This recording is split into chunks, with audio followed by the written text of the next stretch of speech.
Menuju tahun 2024, era politik semakin memanas nih. Pemilihan calon dan wakil presiden juga semakin dekat. Kita sebagai generasi muda harus segera memutuskan apa yang akan menjadi pilihan kita. Maka dari itu, marilah kita melihat bagaimana situasi politik di kota Yogyakarta ini.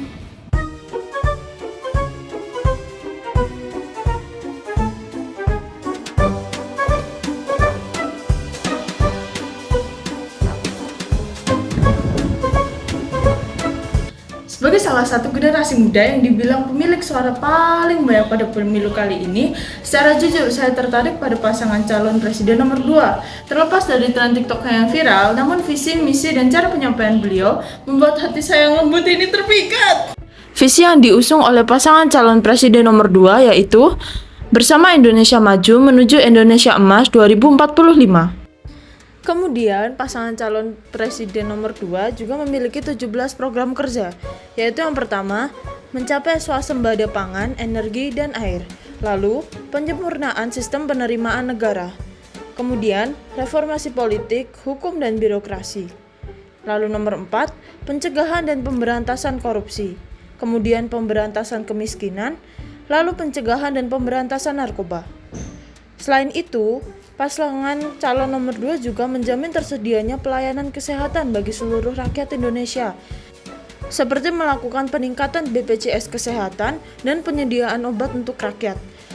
Pasangan calon presiden nomor 2 juga memiliki beberapa penguatan di berbagai bidang, yaitu penguatan pendidikan, sains dan teknologi, serta digitalisasi, kemudian penguatan pertahanan dan keamanan negara, serta pemeliharaan hubungan internasional yang kondusif, lalu penguatan kesetaraan gender dan perlindungan hak perempuan, anak, serta penyandang disabilitas. Selain itu, Paslon 2 juga memperhatikan dalam hal lingkungan hidup, seperti menjamin pelestarian lingkungan hidup. Lalu juga, Paslon nomor 2 menjamin rumah murah dan sanitasi untuk masyarakat desa dan rakyat yang membutuhkan. Kemudian, Paslon nomor 2 juga melanjutkan pemerataan ekonomi, penguatan UMKM, dan pembangunan Ibu Kota Nusantara atau IKN. Lalu, Paslon nomor 2 juga akan melanjutkan hilirisasi dan industrialisasi berbasiskan sumber daya alam atau SDA dan maritim untuk membuka lapangan kerja yang seluas-luasnya dalam mewujudkan keadilan ekonomi. Kemudian, memastikan kerukunan antar umat beragama, kebebasan beribadah, dan perawatan rumah ibadah.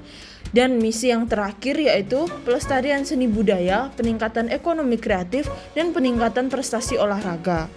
Alasan saya tertarik terhadap pasangan calon nomor 2 yaitu salah satu calon memiliki latar belakang militer sehingga beliau bisa lebih paham dalam menjaga ketahanan dan pertahanan bagi bangsa Indonesia di bidang militer.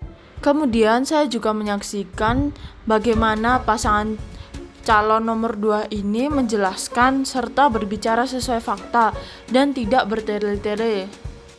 Kemudian pada proker paslon nomor 2 juga memfokuskan pada bidang HAM dan perlindungan terhadap wanita dan perempuan. Seperti yang bisa kita lihat, kasus kekerasan pada anak dan perempuan sangat meningkat, serta kasus kekerasan HAM juga ikut meningkat. Dan sampai saat ini, masalah tersebut belum bisa terselesaikan dengan baik. Maka dari itu, saya memiliki harapan yang besar pada paslon nomor 2 ini agar menjalankan proker mereka di bidang HAM tersebut, sehingga masalah ini segera terselesaikan dan menemukan solusinya. Situasi politik di tahun 2023 yang menjelang 2024 ini semakin memanas karena adanya serangan antar kawan yang terjadi. Selain itu, juga banyaknya hoaks yang semakin menyebar. Hoaks mengenai latar belakang masing-masing pasangan calon presiden.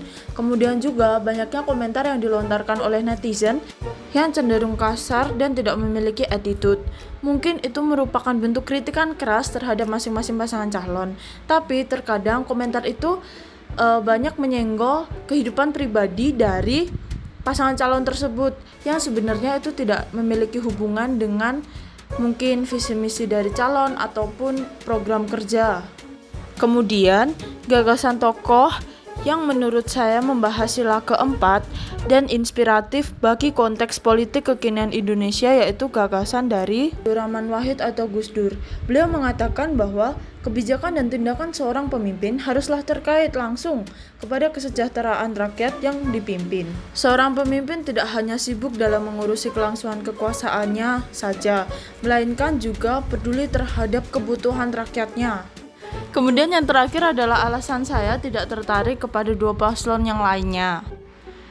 Yang pertama yaitu pada saat debat Pilpres, cara penyampaian salah satu paslon terkesan melebih-lebihkan, padahal selama ini beliau belum memberikan bukti nyata akan kinerjanya selama menjadi gubernur DKI Jakarta.